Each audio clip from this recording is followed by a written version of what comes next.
প্রিয় দর্শক, কেমন আছেন? আশা করি সবাই ভালো আছেন। আলহামদুলিল্লাহ, আমিও ভালো আছি। তো আজকে আপনাদের মাঝে অত্যন্ত গুরুত্বপূর্ণ ভিডিও নিয়ে হাজির হলাম। তো ভিডিওটা না টেনে সম্পূর্ণ দেখবেন, আশা করি ভালো করে বুঝতে পারবেন। তো বন্ধুরা, চলুন ভিডিওটা শুরু করা যাক। তো আজকের ভিডিওর মূল টপিক হচ্ছে লিথুয়ানিয়ায় বেতন কত টাকা। লিথুয়ানিয়া উত্তর ইউরোপের একটি উন্নতশীল রাষ্ট্র। লিথুয়ানিয়া অসংখ্য কোম্পানি গড়ে উঠেছে। এই সকল কোম্পানিকে অর্থনৈতিকভাবে সচ্ছল করতে গুরুত্বপূর্ণ ভূমিকা পালন করে থাকে। প্রতিনিয়ত লিথুয়ানিয়ায় এই সকল কোম্পানি সরকারি এবং বেসরকারিভাবে শ্রমিক নিয়োগ প্রদান করে থাকে। লিথুয়ানিয়া ওয়ার্ক পারমিট পেতে সার্কুলার অনুযায়ী আবেদন করতে হবে।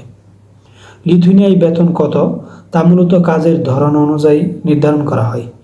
বর্তমানে লিথুয়ানিয়া সাধারণ কাজের ক্ষেত্রে ন্যূনতম মাসিক বেতন সর্বনিম্ন প্রায় 60,000 টাকা এবং সর্বোচ্চ বেতন প্রায় 80,000 টাকা পর্যন্ত হয়ে থাকে। তবে লিথুয়ানিয়া উচ্চপদস্থ অর্থাৎ যোগ্যতা সম্পন্ন কাজের ন্যূনতম মাসিক বেতন সর্বনিম্ন প্রায় 90,000 টাকা থেকে সর্বোচ্চ প্রায় 1,00,000 টাকার উপরে হয়ে থাকে।